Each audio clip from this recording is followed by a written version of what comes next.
Vincennes avec un grand L. Une série de podcasts imaginés par la ville de Vincennes à l'occasion de la Journée internationale des droits des femmes.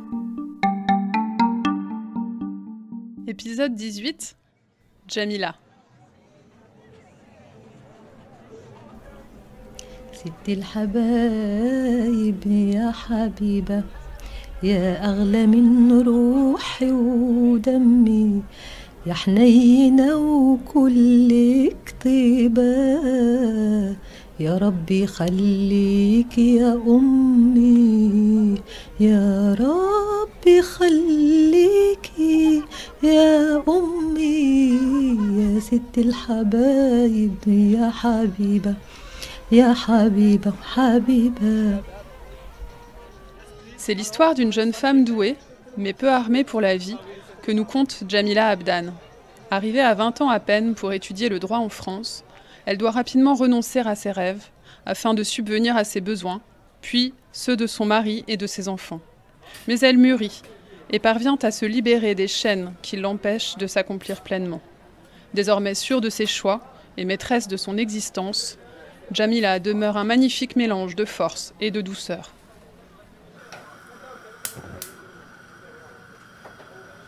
Je m'appelle Jamila Abdan, j'ai 42 ans. Je suis une citoyenne vincennoise d'origine marocaine, berbère, ou plutôt amazigh.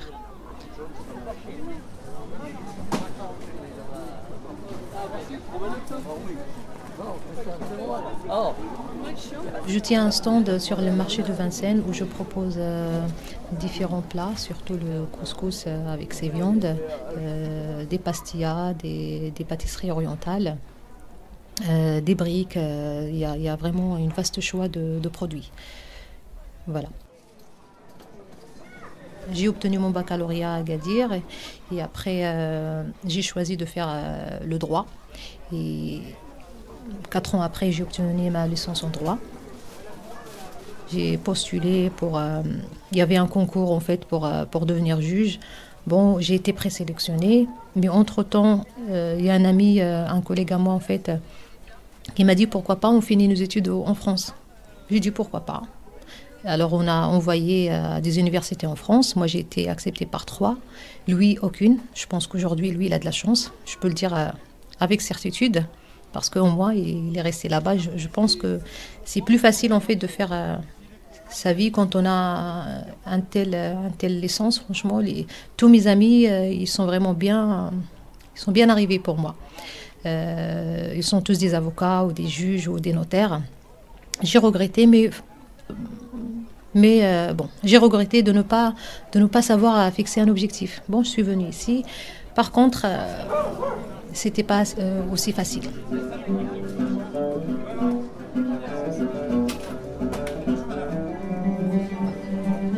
En arrivant ici, j'ai tout de suite compris que c'est très différent.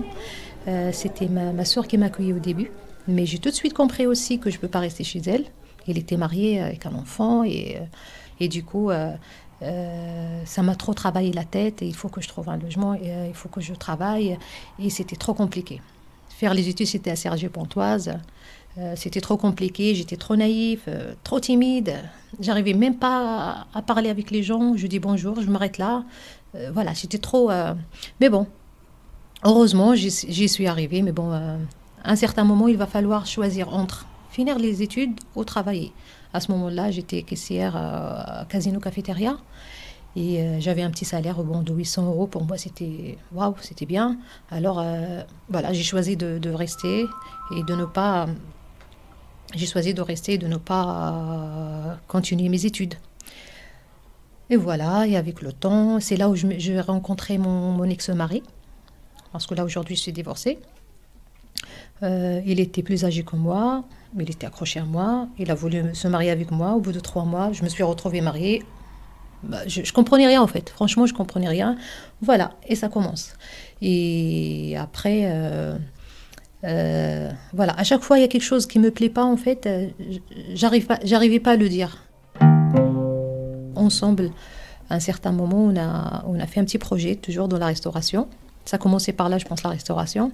C'était juste à côté d'ailleurs. Tout allait bien. Mais au niveau de la gestion, il y a toujours des choses que je vois que ça ne va pas. À chaque fois, on discute. Il me dit oui, d'accord, mais finalement, il n'y a rien qui se fait.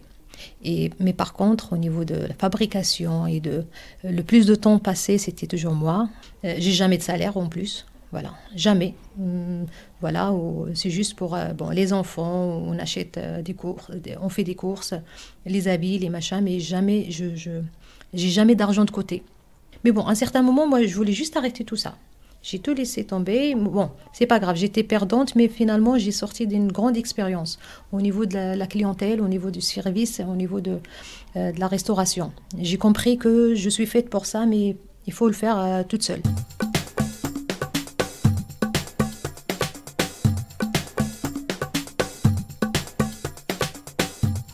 J'ai eu mon premier enfant, ma fille, en 2007.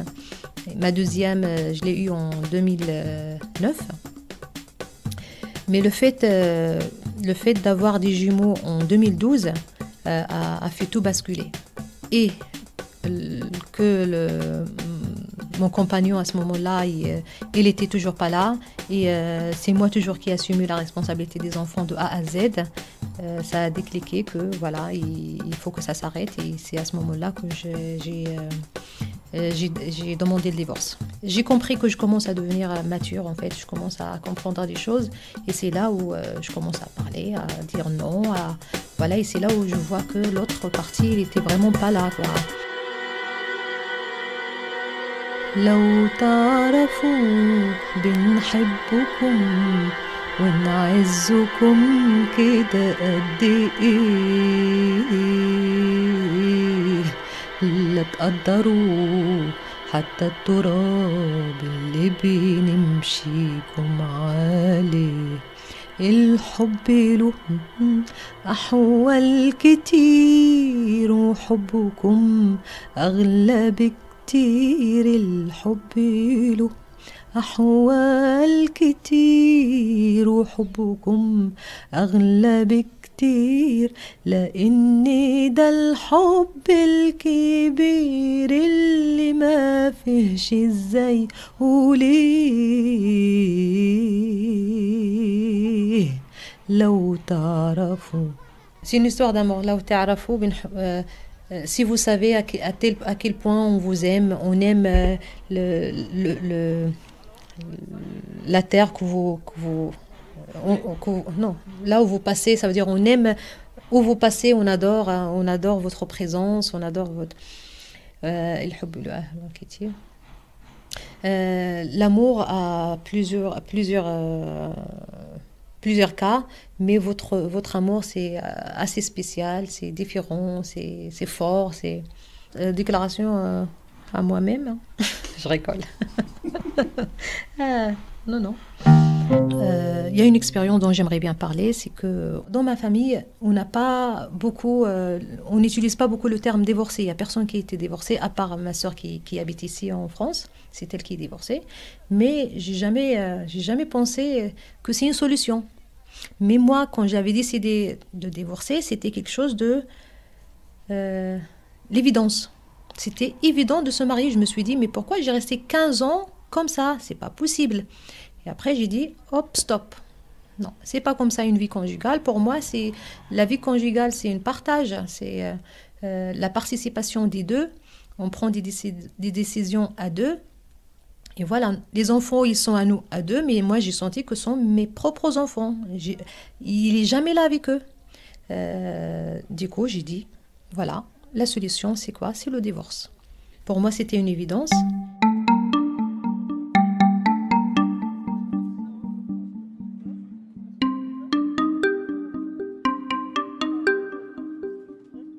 J'ai décidé en fait de commencer par faire les marchés.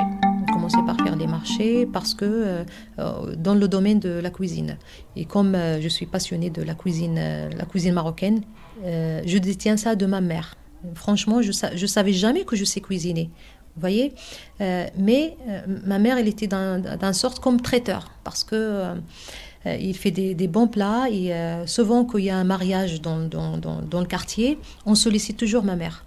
pour s'occuper de tout ce qui est cuisine. Moi, j'étais juste là en train d'observer. C'est l'observation. Parfois, l'observation, ça crée des choses dans le cerveau. Je ne sais pas comment, mais voilà. On a ce don-là. Ça transmet comment, je ne sais pas, mais je ne me rappelle pas que ma mère m'a dit, voilà, tu mets ça, tu mets une cuillère de ça. Non. C'est juste l'observation et la présence, ça aide à développer quelque chose. Mais en tout cas, j'ai compris, avec cette expérience aussi avec mon ex, j'ai compris que je suis une passionnée, une grande passionnée de cuisine et j'aime bien produire, j'aime bien manipuler les aliments et faire quelque chose.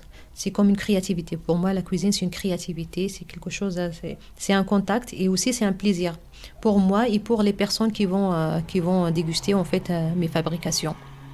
J'ai créé mon entreprise, j'ai fait une demande à la mairie de Vincennes et ça a été accepté.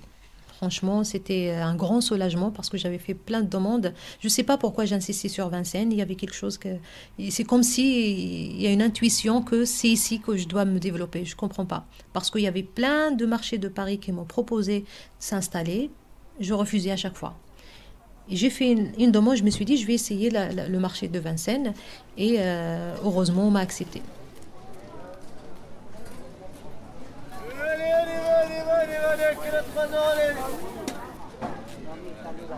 Les échanges avec les Vincennoises, les parents d'élèves dont je suis partie, on discute beaucoup de ces injustices-là, comme quoi, et pareil comme moi, en fait, finalement, le problème, c'était pas que mon problème à moi, c'était le problème de beaucoup de femmes.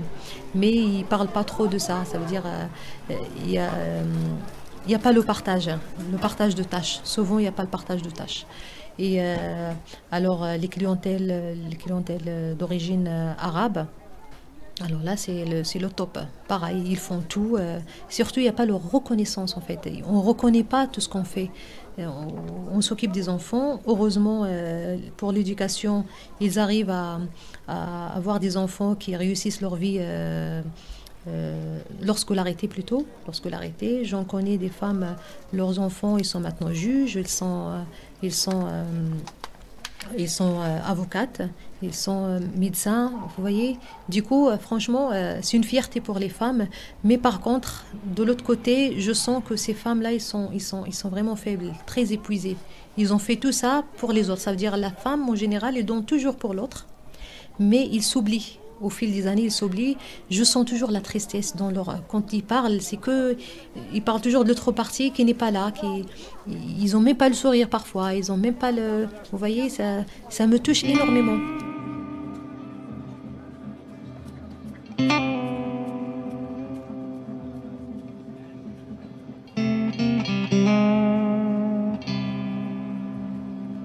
Je dis rien contre les hommes. Par exemple, mon papa, il a élevé 9 filles et un garçon sans problème. Vous voyez, il ne nous a jamais laissé tomber. Les moyens, nos moyens, ils étaient modestes, mais tout va bien. Il était là, on sentait sa présence, on sentait... voilà, il y a la maman aussi, bien sûr. Mais voilà, au fond de moi, je suis toujours quelqu'un qui défend les droits de femmes. Mais un jour... C'est sûr et certain, un jour, je vais créer une association, je vais faire partir d'une association qui défend les femmes.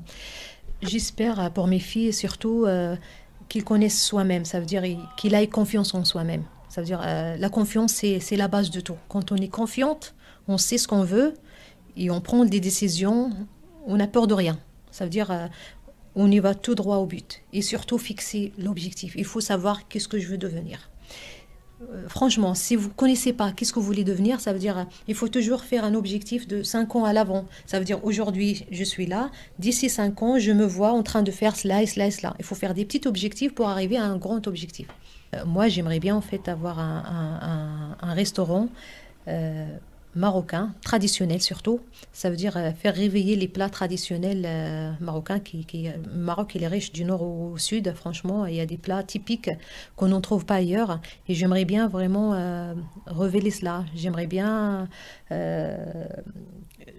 servir les gens. C'est comme, pour moi, c'est comme une histoire ou c'est comme le voyage dans le pays.